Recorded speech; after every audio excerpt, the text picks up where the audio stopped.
It's 15 kilometers of coastal exposure along the Bay of Fundy. Each tidal cycle brings new fossil discoveries from the best late Carboniferous site, so 300 million to about 315 million years ago, older than the dinosaurs, in the world. So Western researchers have been visiting the Joggins fossil cliffs for 200 years. Their important discoveries have included the oldest known reptile, Nova Scotia's provincial fossil, Hylonomus lyelli, the oldest known land snail, the oldest member of the group that contains frogs and salamanders, and other important discoveries that we don't really have time to get into. But we are more than the fossil cliffs and the research. I would like to direct your attention to the slide. So in case you don't know, the municipality of Cumberland actually owns the building and the grounds and the beach access point that is at the bottom of the picture there. All of that belongs to the Cumberland of County. We maintain it on your behalf. Next slide, please. So the main thing that we do, other than maintaining and administrating the Joggins Fossil Cliffs, is the Joggins Fossil Center, which is that building that, again, you own. So that fossil center is a catch-all for the tourists and for the community of Joggins and River Hibbert.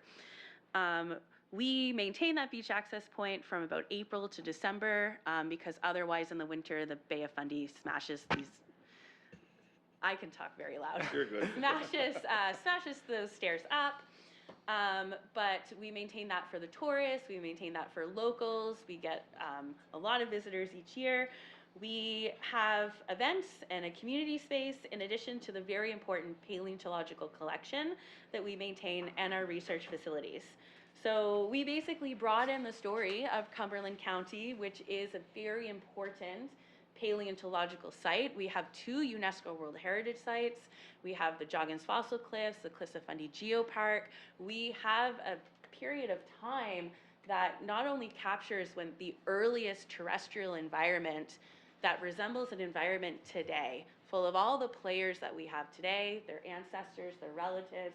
You know, we also have Canada's oldest dinosaurs at the Fundy Geological Museum, and all of these really beautiful paleontological places that are important enough that UNESCO has made them a priority.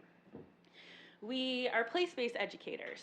So we root the people who visit in the stories of where they are. So not only do we talk about fossils, we talk about mining, we talk about historic Mi'kmaq land use, we talk about the historic Black community in Joggins. We discuss all of that in addition to the fossils, but we're very unique in that you visit the museum and then you can go down on a guided tour and see the fossil locality for yourself. Most museums, the fossil localities are hundreds, thousands of kilometers away on the other side of the world. Here you are mere steps from the fossil locality. You can walk the same beach that researchers walked 200 years ago, that I walk when I do my research. You run into researchers and locals who like to tell stories and tourists, and it's really unique compared to, say, the Royal Ontario Museum or the Museum of Natural History in Halifax. We've developed this world-class experience. We take our guests on adventures, we engage, inspire, and educate in ways that are above and beyond what most tourism operators do. We partner with other tourism operators, other museums, and we go beyond what one might expect a rural museum like us to be able to offer. Our outreach and our educational programming, which I will get into, rivals what one would find in a city like Halifax and Ottawa. I know this because I worked as an educator and a paleontologist in both cities. So I have worked and built a base that resembles what you could get at any major city. We're community influencers. Our partners enhance rural economic growth. If you follow us on Facebook, you'll see us sharing what the other museums are doing, what the other tourism operators are doing, because a rising tide raises all ships. We are a local employer. We not only train post-secondary students working towards degrees in geology, paleontology, or museum studies, we also provide professional development for locals who may not have this background. We train them. You can train anyone in the science of the Joggins Fossil Cliffs. We fully believe that. You can't train people passion. So we take locals, We hire for multiple positions, tour guides, visitor services, facilities, cafe services. And of course, we are a research facility and a home base for researchers and university classes that visit us each year. So far this year, we have researchers booked from Acadia University, Dalhousie University, local, Cape Breton University, a little further away, and also the State University of New York in Potsdam, and Iowa, someone from the University of Iowa, because this is the best place to study the late Carboniferous. Next slide, please. So because of our breadth of expertise, our various mandates, we are doing a lot. We protect, research, provide public access. We are telling the stories of the province. We're guardians of the past, and it is our responsibility to ensure the wisdom from those experiences inform and guide the future. We serve as community centers for events, workshops, gathering places for activities that are outside of our state admissions, but are still important and dear to our hearts. We partner with other community groups, undertake, participate, and lead initiatives that contributed to community growth. So, for example, we've hosted weddings, birthdays, retirement parties, art classes, a monthly Fiber Arts Friends, which is like a fiber arts guild, and more. When our cafe is open, locals will come in for a place to sit and have a cup of coffee. We are community, So we also contribute to the wellness and the positive health outcomes both inside and outdoors. So our beach access point is used daily by tourists, but by locals. Our outreach programming especially offers an opportunity for children to learn about science and to meet scientists. I'm from rural Nova Scotia. I didn't meet a scientist until I was 18 years old at a university. My goal is that every child in Cumberland County meets a scientist before they are finished elementary school, at least before they are finished high school. I want them to meet a scientist. So our outreaching, we run camps over March break in the summer. We host the River Hibbert District School for free each year because cost should not be a barrier to having science. And as our local school, we feel like if they can come to us, we should host them. We partner with places like the Fundy Geological Museum, Cumberland Business Connector, the Minuti Heritage Society, Maggie's Place to increase our presence and our reach to as many people as possible. We are free to anyone who lives in the B0L postal code. We visit schools as cheap as possible. We ask for mileage, basically. And we are able, with the external funding that we applied for and received, offer free summer camp last year to every child who came from Cumberland County. So an anonymous donor helped us to be able to offer these camps for these children for free. Of course, we're always working on improving and aligning ourselves with the priorities of our funders. So we would welcome any input you may have on that subject. Next slide, please. So unfortunately, we have to talk about money because we are here to talk about money. And as the municipality of Cumberland does own the building, the grounds, and the beach access point, we'll start with the good. So we do receive investments from the municipality of Cumberland. You've helped us maintain that beach access point and the building over the years. We look forward to continuing to work with you. We also receive funding from the province of Nova Scotia and federal and provincial WAVE subsidies. Of course, the bad is that we're still in a point of recovery from the pandemic. You will see on the next slide, we saw a significant decrease of revenue due to the COVID-19 pandemic. 2023 saw a significant decrease in revenue due to the province-wide environmental disasters. Forest fires and flooding that were not affecting us still caused people to cancel their trips to Nova Scotia. 2025 introduces a lot of global uncertainty, and with that are increased costs to operate. So the ugly is that our stagnant funding must stretch further and further. We're losing staff, expertise, and influence. Next slide, please. So for our visitor numbers, this is paid admission. So it is free for anyone from anywhere to go to the Joggins Fossil Cliffs through our access point. The numbers you see in front of you mean someone paid for either museum admission or a guided beach tour. And we don't double count. So if they paid for an experience, those are the numbers you see before you. So you can see 2020, 2021, the COVID years. Jay mentioned earlier about the 2023 slide with the natural disasters around the province. Last year was a bit better than that. Next slide. And this is our funding from the municipality from the various last years. You can see that it's a bit variable. There's some ups and downs to it. We receive a different contribution from the municipality each year. We've been able to make it work, but this year is one of the harder years for us. Any questions about the slide so far? Good. All right. Good to move. And this one is our budget for this coming year. So the one I want to draw your attention to is building and grounds at $100,000. So it costs a lot to keep the heating system going, the access going, just the building and grounds itself. We are looking at, right now, if the municipality gave us nothing, we are looking at a deficit of $55,000. Next slide. Next slide. So what is at risk? Everything. Our product, the quality of our educational outreach, our ability to offer educational programming, and our ability to commit to our community. So everything from local tourism, volunteers, employment, and even something as simple as offering a community space for people to use. We need to be able to compensate our staff. We need to be able to maintain the building. We need to be able to keep this all steady so that we can continue to offer the programming that we have been offering. We are not looking to grow. We are looking to maintain. We are hoping to grow instead on social media and with research scientists around the world. But in order to continue to be everything that we have been and that we are telling you that we are, we need a commitment from the municipality. So thank you. We would love if you would visit us. We open for the season May 1st. We would be happy to give you a behind-the-scenes tour, and we are happy to entertain any questions about the building or the grounds or this access point that you own or anything else.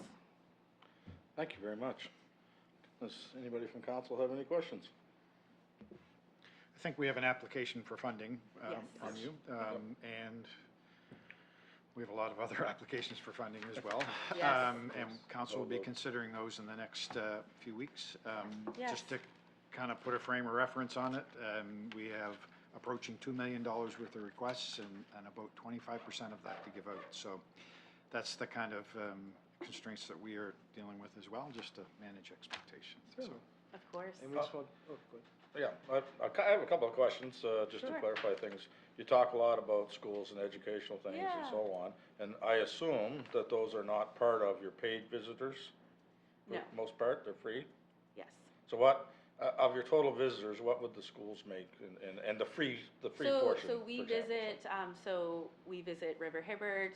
We visit, we partner with Cumberland Business Connector to do their career fairs. So, you know, we go to one school, we might see 200 kids. Yep. Classroom sizes are usually around 25 to 30. We do 4 to 5 a year. We have youth groups like the YMCA and schools come to us.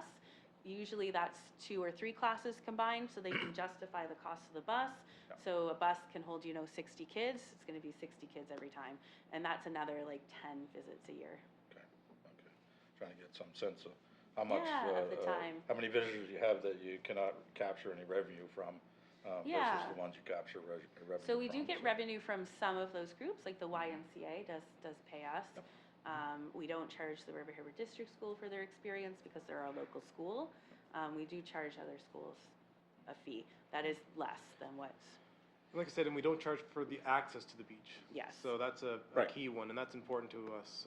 But yeah, that is, So someone can come in, park in the parking lot, go around the building and access the beach. yes. So, so there's not a donation system set up for that? We have a We donation have a system. donation system for that. And unfortunately, the bigger problem is we don't have any tracking on how many people come. So I do get asked, because I take care of our numbers, and I get asked how many people visit. And I can tell you to the number how many people paid. When it comes to how many people actually visit the site, it's more of a guess. Yeah. And that guess is me looking in the parking lot saying how many cars are there and how busy it's inside. And then, locals, there are locals that walk the beach every day. Oh yeah, for sure. So, Repeat, yeah. we'd be counting them like 100 times in a season. So the cost per visit for this coming season, like if, your admission fees, what would those be for an adult? So our Do you have some thought? our admission fees are $12.50 per person, per adult, and that covers a half an hour guided beach tour and museum admission. If you're an adult and you only want the museum and nothing else, that's $8.50 per person. If you're a senior student, it's like a bunch of sliding scales. The most important numbers I want to give you are $8.50 per adult for the museum, $12.50 for museum and 30-minute tour, $25 per head for museum and 90-minute tour. And we try to do one of those tours every day because that is one of our best revenue generators. Do you have a season pass option? We don't. We have had that in the past for just the museum. Didn't really have a lot of uptake. But locals, every time, you know, family or friends come to visit, they will keep coming back because Right. of course it's free if you live in B0L. Right, yeah. So is there anything that's changed significantly since last year? For example, I noticed your government funding from the province is $275,000. Yep. Has that gone down? Been any dramatic changes from last year's numbers in this year's numbers? For the first time in 14 years, that number went up. So last Yeah. year, the number went up to 275. It had been 250 since the places had opened. As far as revenue coming in, that's probably about the biggest significant change. Yeah. And you're off by 3,000 or 4,000 visitors, still coming back out of COVID. The numbers are starting to Yes, the climb, numbers but are they're still not there. lagging behind. They're not where they were pre-COVID, so. Correct. Yeah, absolutely, so. We Awesome, are thank you very hoping. much. Does anyone else have a question? I've taken up far too much of the question period. No, I I'm would glad say, you so. did. Anyway. And if anyone has any questions, my contacts with the county, so please, if anyone has any questions, reach out to us, contact Carrie or counselor, and we're more than happy to answer and host and have you at the site. Yeah, Awesome. and if you're looking for, you know, something for your kids or your grandkids' schools, give us a call. Give us a call. Awesome, thank you very much. Thank you very much. Thank you. Thanks, folks. 3.1, repealing of policies. Peter McCracken, Deputy CAO. You now have the floor. For a rather lengthy list by the look of it.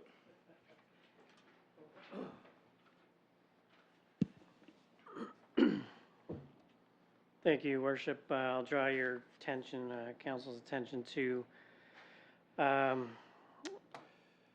page 10 of your package. And so the Clear the Deck report identified the need for a policy and bylaw review. Those returning to council will remember we conducted that. It was completed and included a number of recommendations.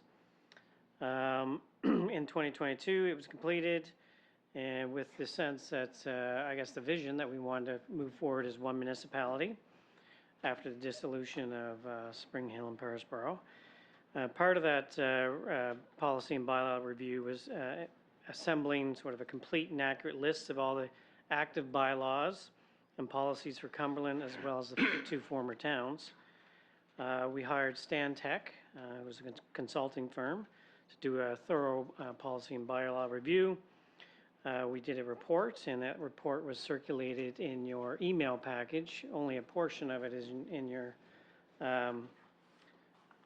paper package here, just to save some paper today. But staff and council have been using the findings of that report to phase in recommendations. And so we've already created a number of new policies. We've amended a number of policies and bylaws. We've repealed some bylaws, and now we're looking to repeal some policies. So that's sort of, I wouldn't say the last step. I guess the last major step is to get some of these, what we feel redundant policies off the book, so to speak, and get them off our website and move forward with one set of Municipality of Cumberland County policies. So there is a set of policies that have been deemed redundant. They're listed in the recommendation in the package. There's a little bit of rationale for most of them in the following pages as why they're being considered for repeal. And there's a recommended motion in your package, Your Worship. Thank you very much, Mr. McCracken. The recommended motion is that council forward the recommendation to repeal the following policies through resolution to the April 23rd, 2025 regular council meeting. If someone be so inclined to make the motion, moved by Councillor Revin, seconded by Councillor Fromm. Any discussion on this? Any questions? Hearing none, I'll call for the vote. All those in favor signify by saying aye. Contrary minded? Hearing none, the motion is carried. Thank you very much. What's that? Great to get it off the list. I wasn't sure what you were chirping there. No, for we're a not second chirping there. anybody, I'm happy to be done with it. 3.2, dangerous or unsightly policy. Director Alan Cole, the floor is now yours. And I note that your paperwork is only 5 pages versus the predecessor's 61, so I'm expecting a much shorter report. Thank you, Your Worship. Your Worship, you'll recall that staff were tasked with a review of the efficacy of bringing in a repeat offender bylaw for unsightly premises. The determination was that we would amend the existing unsightly premises policy. On page, I believe that is page 84 of the package, is the proposed amended policy. And the highlighted sections are the changes. Paragraph 5 says, except as provided for in section 11A. If we move to section 11, we've added the ability to issue a summary offense ticket once that ability is granted to us by the Department of Justice. And 11A, which is the operative amended section, allows for a summary offense ticket to be issued if a order has been issued against the property. The administrator can review and keep tabs on that property for the next 12 months and issue a new order or a summary offense ticket without having received a new complaint. Otherwise, our policy or procedures for dangerous and unsightly policies are purely complaint-driven. So this makes an exception to that for repeat offenders. Thank you very much. Happy to take any questions. The recommended motion is that council forward the recommended amended dangerous or unsightly premises policy 24-01 to the April 23rd, 2025 regular council meeting for approval. Somebody like to make them? Moved by Councilor Lockhart, seconded by Councilor O'Telling. Thank you very much for pointing that out to me, Mr. Hurt. Any questions or discussion on this? Councilor Redmond, go ahead, and followed by Councilor O'Telling. One of the concerns that I get from residents is having to give their name. So I think if we could have a brief description in regards, I believe myself, that you do not release that name, that's just for county records? We have a policy, Your Worship, that the identity of a complainant is not released. Now, that is subject to an order of the court or an application under the Freedom of Information and Protection of Privacy Act. And so I can just tag along there. So if I could, the Freedom of Information Protection of Privacy applications go across my desk, and there's a process. And so if someone applies for details of complaint against them, in particular, you know, a handful of times they are looking for the name, there's a process to communicate with the third party, the person who has complained, to determine whether there's any, you know, reason within the legislation why we wouldn't release their name. And we don't do it routinely, but there is judgment there, and sometimes the names are released, and depending on the situation, sometimes they aren't. It's a case-by-case basis. And councilors are now allowed to make complaints themselves, are they not? And Which they weren't before. If I may, is there a possibility that we can take a complaint without taking the name, so you don't have to go through that process? Well, council can certainly change the policy. I would say to you that it will create has the potential to create a chaotic situation. I think on a day-to-day basis, in administering the bylaws, and in particular the dangerous and unsightly premises provisions of the Municipal Government Act, which is the topic we're talking about today. Without that bona fide complaint, we're subject to that comment from the people who are the subject of the complaint that the county is targeting them, picking on them, singling them out. And when we can truthfully know that back at the office there's a file that somebody has signed, we know that it's a real person, then we're able to truthfully say, nope, listen, we've gotten this complaint and we're dealing with it. So it certainly would not be my recommendation or the recommendation of staff that we go down that route, just for that reason. Thank you.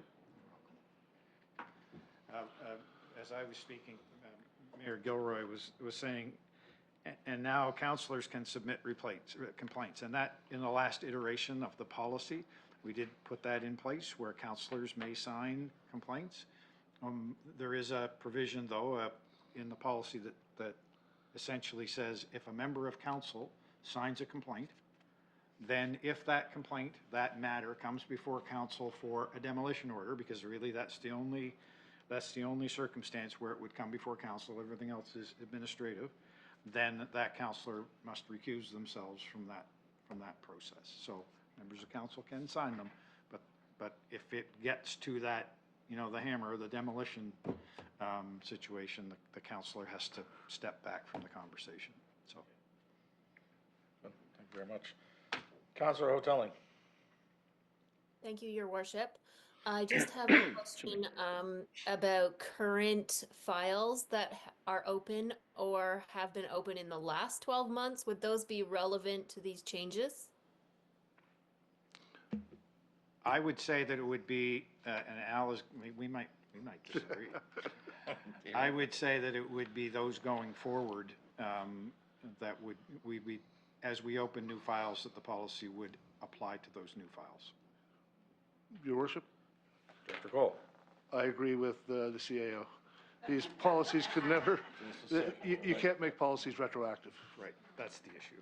Right. We will duly note that the two of you have agreed. Kathy is Kathy, Councillor Redmond, go ahead. I guess I have a kind of a problem of a counselor being able to sign a complaint, because that's going to put us in a very difficult situation. If people don't want to come forward, then they're going to go to their counselor and say, well, I know you can make the complaint, and I'm going to feel uncomfortable doing that. Fair enough. I mean, that was the conversation last time that we had the policy open for discussion. It was a change that we made last time around, and that was at the time the wish of council, and certainly council can ask us to draft a change if they want to take that out, but that's, that's up to council, Your Worship. So. Director Cole. The ability to issue or file a lodging complaint doesn't make it a requirement to. You still have that discretion, Your Worship. Exactly. And sometimes we're sitting in a situation where, we're trying to work for the greater good, so we feel compelled to do so if it's an obvious one or whatever, so. Councillor Strong. Your Worship, further to Kathy, I've already been approached for the same issue. A lot of people are very hesitant to complain about their neighbor or across the road because for some reason it seems that they know whoever is being targeted with the orders know immediately who ratted them out, so to speak. So anyway, and I've also been asked if I could do it on their behalf. I haven't as of yet, and I will take it into consideration and make sure that I discuss it here first before I would go forward with it. Good, thank you very much. Anyone else? Just a follow-up, if I could. Go ahead.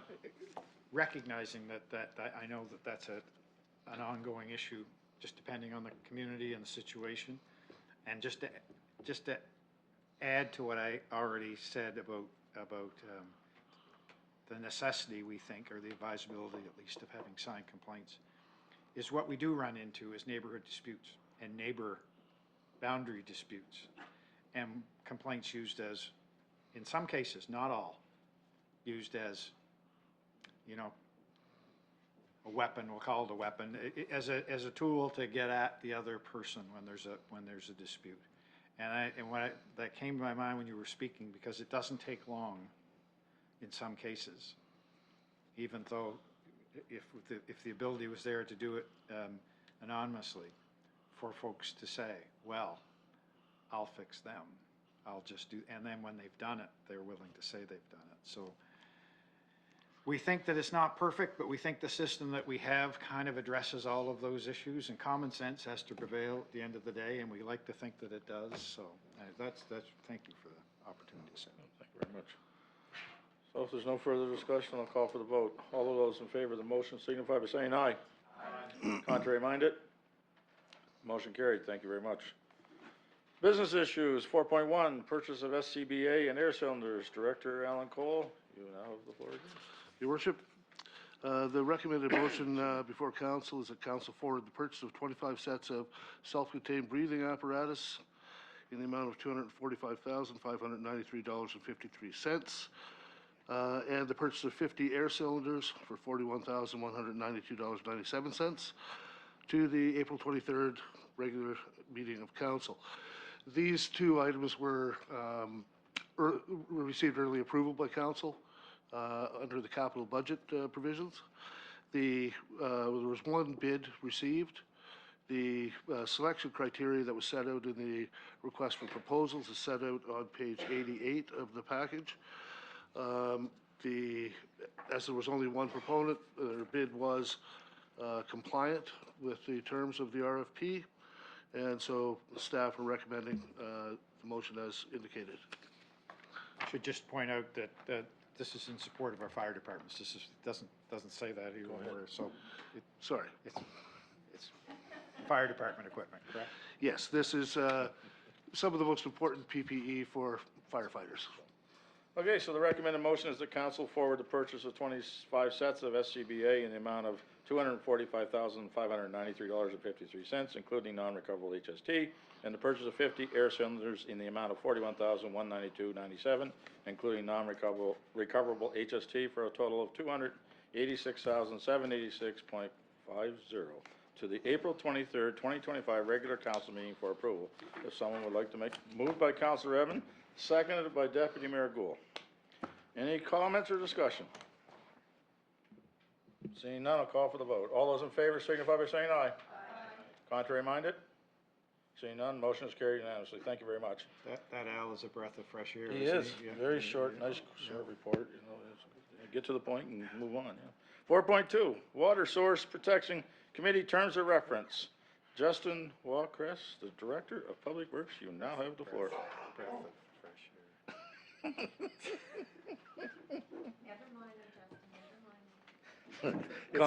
The comedy club is now open for business up here. Thank you, Your Worship. I thought you were referring to your friend in the corner, not me. Go ahead, sir. So the municipality operates the Cumberland Water Utility, and it consists of 3 water systems, the Pugwash, Parsboro, and Spring Hill water systems. And part of our approval to operate that's issued by Nova Scotia Department of Environment and Climate Change is to have a source water protection plan. And each one of these systems does have a source water protection plan that is approved by the Nova Scotia Department of Environment and Climate Change. But part of the ongoing maintenance of the source water protection plan is monitoring and evaluating the plan. That work is done in consultation with the Source Water Protection Advisory Committee. In the past, we've had committees established for each one of these systems. And in your package, you'll see the 5 steps that kind of you go through when you're establishing the initial source water protection plan. And those committees have done those steps and having the plans in place. So now we're at the phase of monitoring and evaluating the plan. Looking to get these committees resurrected. They've kind of had a bit of a hiatus over the last number of years between pandemics and dissolutions and all of that. We looked at the terms of reference for those committees, and they were outdated and inconsistent with each other. So bringing forward to council some options for proposed terms of reference for these committees so we can get them updated and get them consistent, and then we can go through the process of advertising for members and having the meetings and getting the process back up and running of it monitoring and evaluating the source water protection plan for these water systems. Presented some options in your package. We could continue to use the existing terms of reference and just kind of go with the status quo. We could update and activate 3 separate committees in Pugwash, Parsboro, and Spring Hill using some form of the attached terms of reference policies that are in your package. Or, that have amalgamated all three systems into one utility, and we've reached out to Nova Scotia Environment, and we've talked to them about the potential of having one committee. And since this was written, I have had a conversation with Neil Gillis, the local environment officer here, and so there's nothing in the regulations or rules that says we can't have one committee for all three water systems, as the Cumberland Water Utility Source Water Protection Advisory Committee. There isn't a draft terms of reference there for that larger committee, but that's the direction council wants to go, and that's what we are suggesting. It would reduce the number of meetings we have to have. It would, get everyone together talking the same way and making sure there's consistency between the three, and it builds some efficiency there, as well as meeting the goals of the, monitoring and evaluation of the source water protection plan. So the recommendation is in your package for you to direct us to draft a policy for a combined source water advisory committee that would encompass all three, and have a membership that'd be amalgamation of the drafts that you see in this package. Happy to have any discussion, Your Worship. Thank you very much, Director Walcrest. The recommended motion is that council direct staff to draft a new terms of reference for one overarching source water advisory committee for all three water sources as described in option 3, and bring it forward to council for council consideration at the April 23rd, 2025 regular council meeting for approval. If somebody'd like to make the motion. Moved by Councillor Strong, seconded by Councillor McCormick. And anyone have any questions on this? Deputy Mayor Gould, go ahead. Thank you, Your Worship. Just one quick question. First of all, I agree with amalgamating them, but I'm just wondering, I'm assuming that the committee would have to, one of the conditions would be there'd be at least one member of each of the three areas that were represented on the committee. Would that be a condition, or? Director Walcrest to Deputy Mayor Gould. Your Worship, I think that would be a perfectly reasonable thing, and looking at the three separate terms of reference, we had indicated that landowners in the area or customers of the actual water system be part of the individual committees. So having maybe not two from each, just to manage the size of the committee, but having representation from each one, I think would be important to make sure the local voice is heard on their systems. Yeah, no, I think that'd be an important piece in there. Yeah, I think if I could, the other piece of that, and we've talked a little bit about this, and I've talked to Council Hotelling, and I've talked about this as well, is that the existing Pugwash one has representation from the village of Pugwash, and we would include that as well. So not looking to exclude any area at all, but we may have, when you add it all up, we may have fewer committee members, but the representation would still be there. So that's our plan. I guess I have one question, if you don't mind. Given the far-flung geography of these three things, would there be any difference in the risk factors from one location to another, perhaps? Or I'm thinking more of any of them involved with the work that goes on with the Schenectady Isthmus versus, that part of the project that's happening. So, I guess I don't have to ask Your Worship for this one. It's reflex. Each system does have its unique risks. There are some overarching ones of making sure people stay out and the wellhead's protected, but the Spring Hill is a surface water supply, so we are more concerned with when all-terrain vehicles using the area, they're staying on the trails and not muddying up the ditches that would flow into the culverts and flow into the brook. In Parsboro, there is some agriculture proximate, not right in the well field, but close by, that we do take a closer eye on pesticides in that one. And in Pugwash, it's fairly stable there. We have a good ownership of the source water area, but folks do use that trail quite a bit, and just making sure that they're being respectful of it is an ongoing concern. But the ATV and trail groups do a good job of policing their members, and I think there's that understanding communicated. But yeah, I guess moral of the story is there are different risks associated with each one, but there are some commonalities as well. all right, good. Awesome. Thank you very much, Director Walcrest. Anyone else have a comment or a question?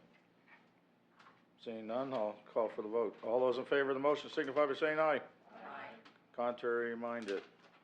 Motion carried unanimously. Thank you very much. Item 4.3, request to the Department of Health and, is it Wellness they call it now? For a public meeting in Pugwash regarding ER services / pay scale changes. Councillor Hotelling, you now have the floor. Thank you, Your Worship.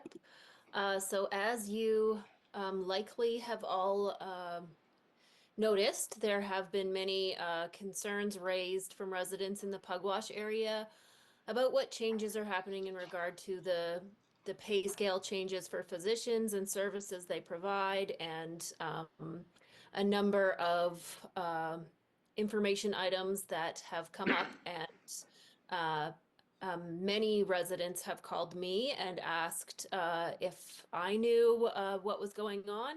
I had several conversations with different people involved in healthcare and just residents around the area.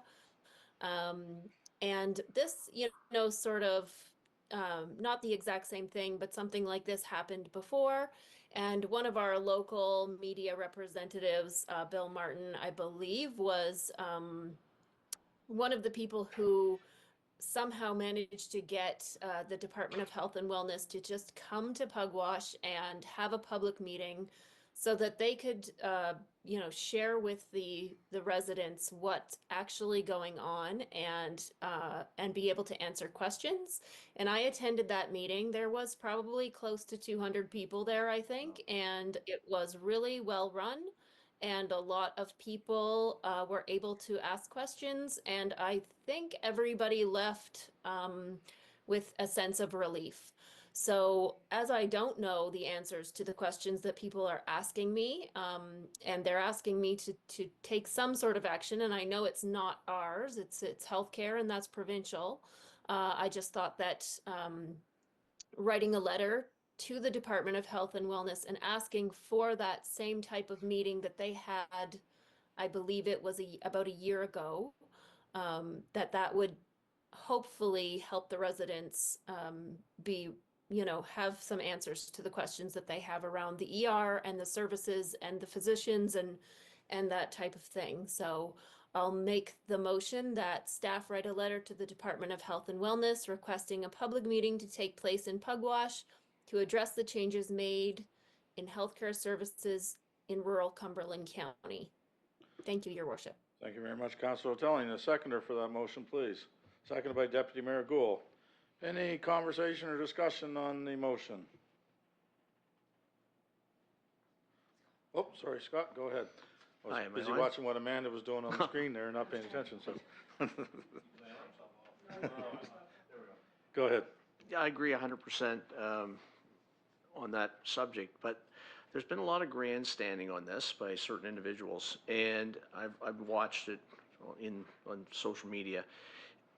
I thought also in the original thing that went out, we were going to write a letter asking if it's true or not, because nobody really knows. So I know a little bit about that, and a locum is a part-time physician that comes in on a weekend from outside of the area. So first it was, the way it kind of read out, it was for physicians were going to get their pay cut in Pugwash. But then a little later on, it said the locum physician. So I think just to get that clarity myself, I'd like to know that. And I think the only way we're going to get that clarity if the Department of Health will answer that question. That's just my comment. I support the motion 100%. That's my comment. Councilor Lockhart. Does anyone else have a comment on that? So I will say that from my point of view, again, I echo some of your comments there, Councilor Lockhart, that I think there's been a certain amount of misinformation out there in the community, perhaps, but the other more worrisome part is that facility at the moment, the ER is closed, and I think it would behoove somebody who makes the decisions to tell the community what the go-forward plan is. What happened yesterday is behind us now, but what's going to happen this week, next week, and into the future for that facility is very important and very concerning to the citizens of the area. And hopefully, they will listen to our request, and assuming that it will pass council's motion here in a minute, that they would listen to us and send a delegation to Pugwash to answer questions from the community and let us know what's going on. So, Councilor Redmond. Yeah, it's not closed. There was a locum there on the weekend, and there's also virtual care. I guess my only comment is everybody's complaining about doctors all across Canada. I don't know where people expect these doctors are going to come from when there's none graduating. We have a couple now that are very interested in being in the region that are only residents. So I'd like to see the heat taken off a little bit and people understand that there's just no doctors out there to be had. Now, with the things going on in the States, that could change drastically. Correct. Thank you. The other thing too is I noticed, too, have been following a lot of the comments on social media and so on and so forth, and I saw one the other day where, an individual claimed to be a doctor from another country, and had been a doctor for a number of years in another country. I'm not sure where, can't recall. But they were not allowed to be a doctor in Nova Scotia for some reason, no reason given. So, you know, there's answers or questions to be asked around, you know, what we're doing in that regard. I hear from different people in healthcare that we have people standing around, nurses from other countries and other places, and that are trying to get jobs here and being given the runaround, so to speak, or whatever. So I'd like to, you know, some clarity on all of it would be really good, quite frankly, so. Some of that clarity is the education that they're given to be is not the same as what we see in Canada. But Nova Scotia is one of the provinces that is fast-tracking a lot of that, and it still may take up to 6 months. Yeah. I know of an individual was the head of surgery years ago in Halifax. He had to wait 6 months to be a locum here. So, but then you have other people that have been in that situation that passed those things and was kind of kicked out, you know, so you have to be very careful when you're dealing with people's. Absolutely. And while I have the floor, I just want to say, if somebody has a child or somebody that has an ear infection, or they think they have an ear infection, or a sore throat, or something up here, not lung-wise, you can go to the Superstore or Lawton's and make an appointment, and they will look and let you know whether you have to go 12 or 13 hours to emerge. Just wanted that out there because it's not well known. Right. You have to do it by appointment, so you have to call those places to make the appointment. Awesome, thank you very much. Yes. Yeah, that's a pharmacy, Any yeah. other comments or questions? Seeing none, call for the vote. All those in favor of the motion on the floor signify by saying aye. Aye. Contrary minded? Motion's carried unanimously. Thank you very much. And Greg, I assume you'll get that ready to go and take care of it? We will do that, Your Thank you Worship. very much. 5.1, Navigator, external reports and committee minutes. 5.1, Navigator monthly report. That report is included in today's meeting package, as is the 5.2, the solid waste monthly report, and 5.3, the Cumberland Public Library's monthly reports. So all of that is there, and I commend it to your reading at your leisure. 6, internal updates, reports, committee minutes. 6.1, Administration Department monthly report. Our Deputy CAO, Mr. McCracken, you now have the floor. Your Worship, I heard a rumor that these reports were going to be very brief today.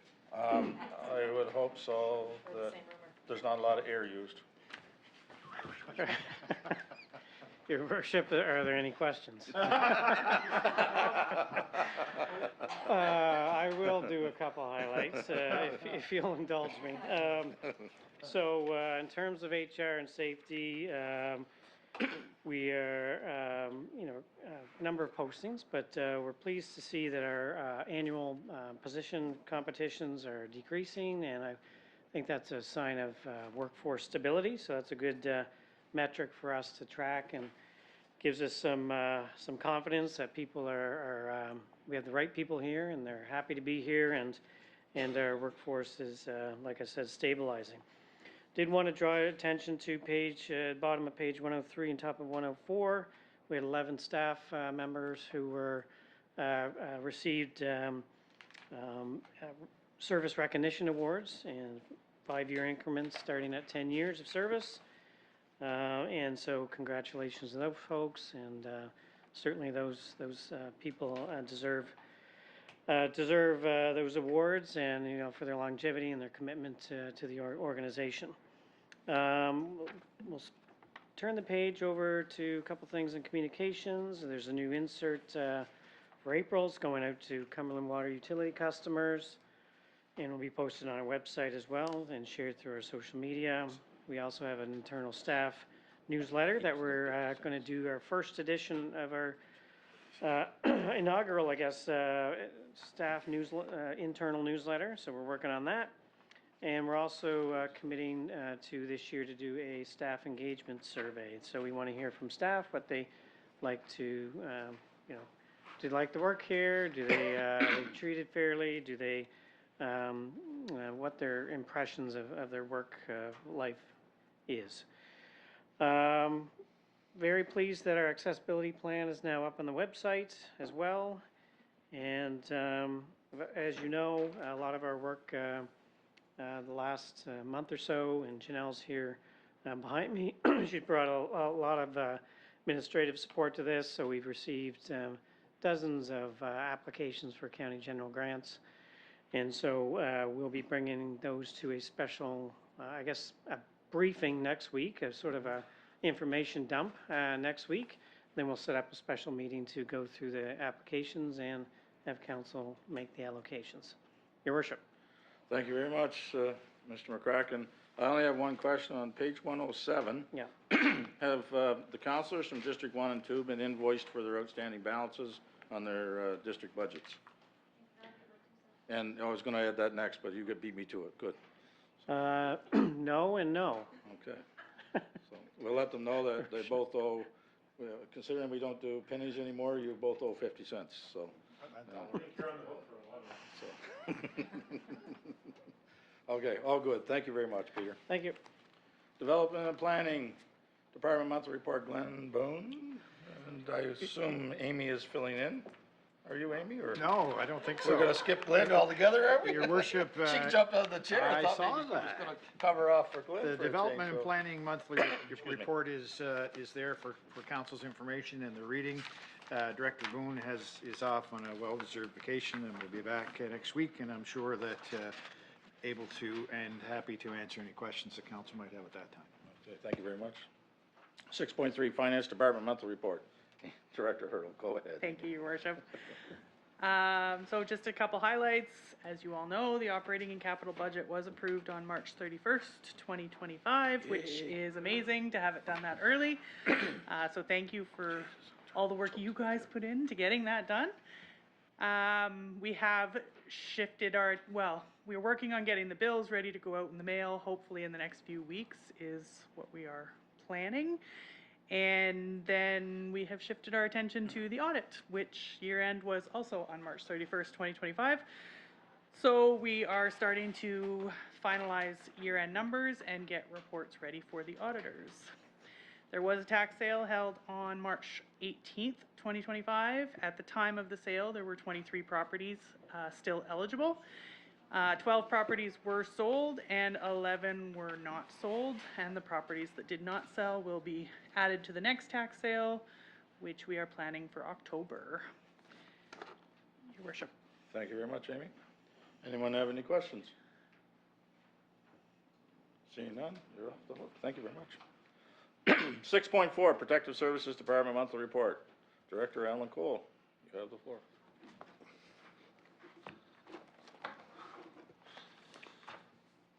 Thank you, Your Worship. Just a couple of highlights. Under emergency management training, we have in May coming up emergency management training for elected officials, which is something we've been trying to get in the works for over a year now. Fire services, the number of call-outs in total was down somewhat. The statistical percentages were pretty similar across the board, with except brush fires were up. The bylaw office delivered 30 green bins, and the other types of calls that we dealt with during the month are listed on page 119 of the report, Your Worship. Thank you very much, Director Cole. Does anyone have any questions on this report? Seeing none, thank you. Whoop, sorry, hang on. Councillor Strong, go ahead. Yes, so the training for us elected officials on May 15th, where and when? That is, Your Worship, that is, I believe, by teams, but Okay. I'll make sure that the emergency management coordinator sends out Okay. a notice to council. I thought there already was one that had gone out. Did you see it? I don't recall seeing it. I never saw it. Yeah, that's right, about right, your worship. I'll make sure it gets resent, your worship. And yeah, perhaps, your worship, you just didn't read your email. Or neither did I was busy with the IT department most recently for several days getting my course done, so I'll get to it as soon as now that I'm freed up again, so.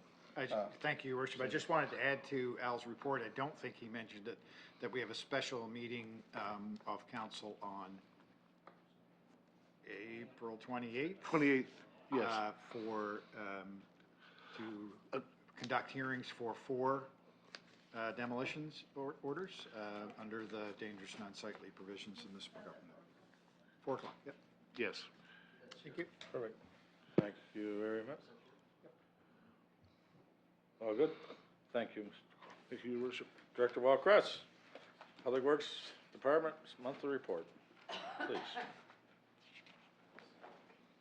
Thank you, Your Worship. Our capital projects and asset manager, Andrew Thomas, was chomping at the bit to get early approval for capital projects and approval of the full budget, and a summary of some of the procurement that's been going on over the last month or so, and continues to be ongoing. We've been busy and gotten a lot of projects out to the street. We'll be talking very soon about awarding the paving tender. We have completed some upgrades to the River Transfer Station. In a similar way, we upgraded Pugwash. We put the roll-off dumpsters with the bins on there so that residents can place their debris directly into those as opposed to on the ground, and that brings us into compliance with the Nova Scotia Environment changes in this construction demolition debris transfer station regulations. Feedback from the fellows that watch the site has been positive and no big outrage from the community, so that's excellent. Happy to take any questions council may have, Your Worship. Thank you very much, Mr. Walcrest. Any questions on this report from anyone? You're off the hook. Thank you very much. 6.6, Recreation and Community Services Department monthly report. Director Ali McCormick, you now have the floor. Your Worship, while Ally's taking her place there, you know, she's able to get this done, even though she was off for an extended period. Yeah, thank you. Yeah, Thank you. we appreciate I that. would hope that spring vacation is not followed by summer vacation. Well, you never know. So I will take my time with this today. All right, thank you, Your Worship. I'll highlight a few items.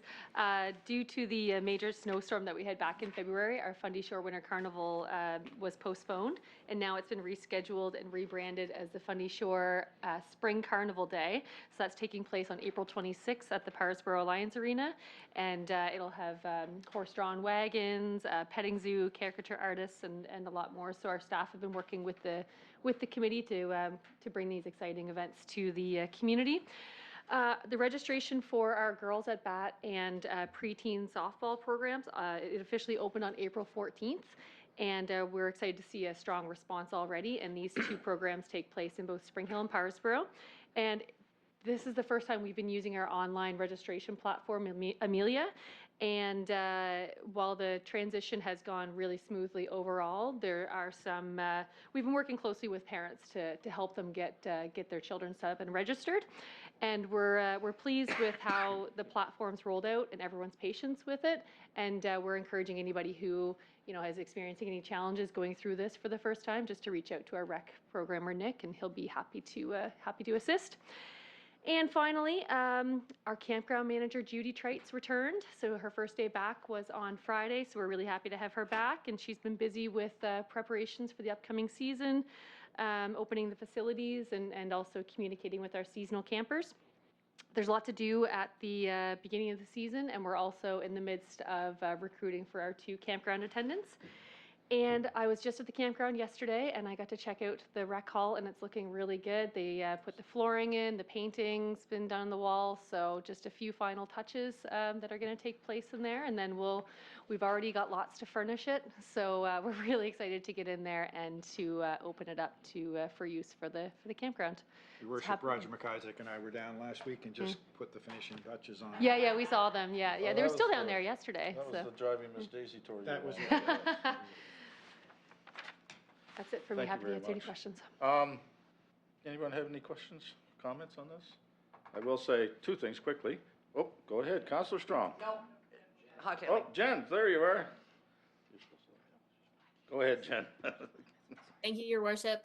I was just wondering, Ally, if you were getting a lot of resumes for the summer student recreation, or if they need to be, communities need to be nudged to get some resumes in from youth. Your worship? We've experienced a really high response from the community of Spring Hill. Pugwash, we've already done 14 interviews, I believe, in the past 2 days. So it's been busy. Pugwash, we've seen a good response as well. Parsboro, we just reposted for the Parsboro supervisor position. We did that yesterday. So that is a position that we haven't received any applicants for, and we're really eager to see some folks in the community apply for that position. It's a very important position within the summer recreation, so that's why we reposted it. But other than that, overall it's been a very strong response that we've gotten from the community. Good, excellent. I was wondering about that. You took one of my questions away, Councillor Hotelli. So I'll move on to the next one. Just as a little report to council, I recently had a chance to address the Amherst Rotary Club, and was able to give them an update of the ongoing activities and stuff that we're doing at Glooscap, and they were very interested in that, and a number of them committed to getting down there to have a poke around and see what we've been up to, and our plan and the implementation of our plan was extremely well received with the members of the Amherst Rotary Club, a number of whom have properties and cottages in the Parsboro area, obviously. So they were very interested. So it was good to be able to give them a very nice report and a very positive one about how that's going down there. So, and hats off to you and your crew. Thank you for everything. So, Thanks. yes. Anyone else? You're off the hook. Information items. 7.1, contracts awarded by the CAO. Thank you, Your Worship. After a couple of months of keeping the wallet tightly closed, we've opened the purse strings just a little bit. I spent $75,000 or so in the last 6 weeks. This is up to date to even last week, I think. The items are in the package, or we've distributed them. About $20,000 on some flooring, wastewater flow monitoring equipment for another $21,000, some gateway signage for about $14,000, and the Parsboro water line replacement design and tender engineering work about $19,000. So about $74,000 in total. These, as you know, Your Worship, are items that are approved in my office because they, in accordance with the policy, are under $250,000, and my office has the authority to approve them rather than speeding up the process rather than waiting a month to bring them through council. Happy to answer any questions you have. Any questions from members of council on the CAO's report? Hearing none, we'll move along. I'll direct your attention to item 7.2. There's a letter contained in your package from Nova Scotia Health regarding the local harm reduction event that was held in Spring Hill. Myself and Councillor Lee attended, and I can say that it was there was a really good crowd and lots of information, lots of great comments, lots of time to ask a lot of questions and get some answers. And you know, if any other community was to want to do that, besides the community of Spring Hill, I would highly recommend it. It was a great event and lots of help from the RCMP. They were there to do a lot of it. Anyway, very, very good. So I'll leave it at that. Motion to adjourn. Moved by Deputy Mayor Gould. We are now adjourned. Thank you very much.